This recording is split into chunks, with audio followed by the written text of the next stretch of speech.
Hi, happy birthday wiki.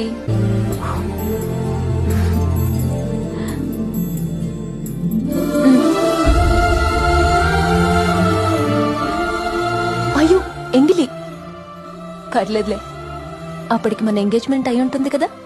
You will be my half husband. నీతో ఉంటే నేను ఎంత హ్యాపీగా ఉంటానో తెలుసా. నేను నీలా మారిపోయాననుకో, నువ్వు నీతో ఎంత ఆనందంగా ఉన్నావో నాతోనూ అంతే ఆనందంగా ఉంటావు. అందుకే నేను ఒకటి ఫిక్స్ అయ్యాను.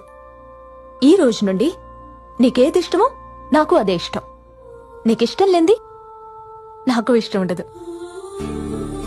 ఈ విషయం మా బావకు చెప్తే నీకేమన్నా పిచ్చా, ఊరు డాన్సు అన్నీ వదిలి ఎలా సంతోషంగా ఉంటావని అడిగాడు. పాపం వాడికేం తెలుసు, ఒకప్పుడు అవే నా ప్రపంచం. ఇప్పుడు